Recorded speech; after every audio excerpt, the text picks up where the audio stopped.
অতএব সর্বশেষ এই ইমামবাড়ি হুজুরের খলিফা ছিলেন মৌলানা মহিউদ্দিন খান রহমতুল্লাহ আলাইহি। হুজুরের শরীরে 104 ডিগ্রি জ্বর। এই অবস্থায়ও আমাদের আগে হুজুর 3টার সময় উঠে যেতেন, তাহাজ্জুদের নামাজ লম্বা সময়, কখনো চেয়ারে বসে পাও ফুলে গেছে, ডায়াবেটিস আপনার ওনার বেড়ে গেছে, ডাক্তারেরই হলো রেস্টে থাকতে হবে, লেখালেখি করা যাবে না, কোনো মেধার দেমাগের শ্রম নেওয়া যাবে না। কিন্তু ওই সময়ও মৌলানা মহিউদ্দিনের লেখালেখি আর শেষ রাতের কান্না বন্ধ রাখে নাই, শেষ রাতের কান্না বন্ধ রাখেন নাই। উনি তাহাজ্জুদের পরে ওইখানেই 12 তাসবিহ আদায় করতেন।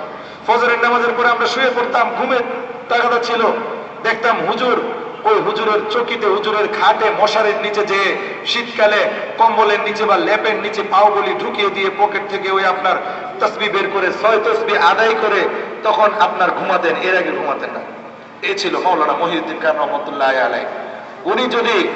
উনি যদি এই জাতীয় চিন্তা চেতনার মানুষ না হতেন, শুধু পীর হিসেবে প্রতিষ্ঠিত হতে যেতেন, তাহলে বাংলাদেশের অন্য অন্য পীর যারা এখন পীরের নামে দরবার জমিয়ে বসেছে, তারা মৌলানা মহিউদ্দিন খানের শাগরেদ হওয়ার যোগ্যতা লাভ করতেন মাত্র।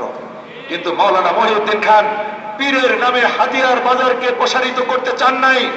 উনি মুসলিম মানবতার পক্ষে দাঁড়াতে চেয়েছেন। উনি পৃথিবীর যে প্রান্তে মুসলমানরা নির্যাতিত হয়েছে, নির্যাতিত মানুষের পাশে দাঁড়াবার চেষ্টা করেছেন। জাতীয় জীবনে ইসলামী মূল্যবোধকে রক্ষা করবার চেষ্টা করেছেন। জাতীয় জীবনে ধর্মচর্চা, সিরাত চর্চাকে উনি রক্ষা করার চেষ্টা করেছেন।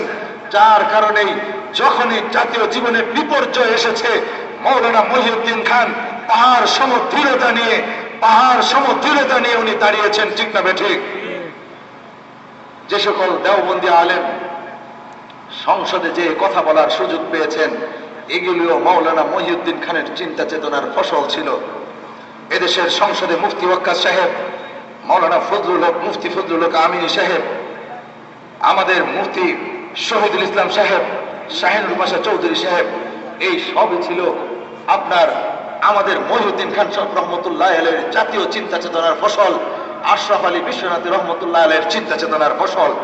এই মহিউদ্দিন খান আশরাফ আলী রহমতুল্লাহ আলাইহির ঘনিষ্ঠ বন্ধু ছিলেন, সহচর ছিলেন। একসাথে জাতীয় জীবনে মানুষের ধর্ম এবং মূল্যবোধকে রক্ষা করার চেষ্টা করেছেন। এই জন্য মৌলানা মহিউদ্দিন খান একজন লেখক আর অনুবাদকই নয়। মৌলানা মহিউদ্দিন খান রহমতুল্লাহ আলাইহি এদেশের ইসলাম এবং মানবতার প্রতি বিশাল ইহসান কাটাওয়ালা একজন জাতীয় ব্যক্তিত্ব। মৌলানা মহিউদ্দিন খান অমুসলিমদের মাঝে দাওয়াত প্রচারের জন্য একজন জাতীয় ব্যক্তিত্ব।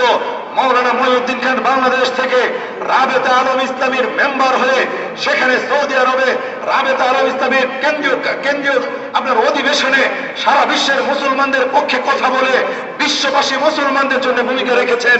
একইভাবে একজন আন্তর্জাতিক ইসলামিক স্কলার। ঠিক না ঠিক?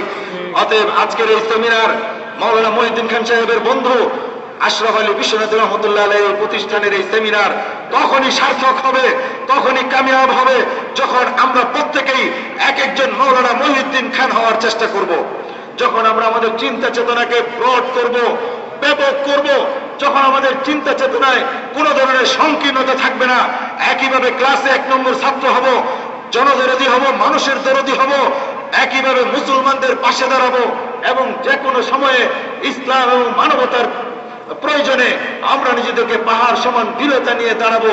তখনই মৌলানা মহিউদ্দিন খানের আজকের এই আপনার জীবন ও কর্ম শীর্ষক সেমিনার সার্থক হবে। মহান আল্লাহর কাছে দোয়া করি, মহান আল্লাহর কাছে দোয়া করি, আল্লাহ তুমি আরশে আজিমের মালিক, তুমি জান্নাতুল ফিরদাউসের মালিক। আল্লাহ এই মহিউদ্দিন খান রহমতুল্লাহ আলাইহিকে তুমি জান্নাতুল ফিরদাউস নসিব করো, আমিন।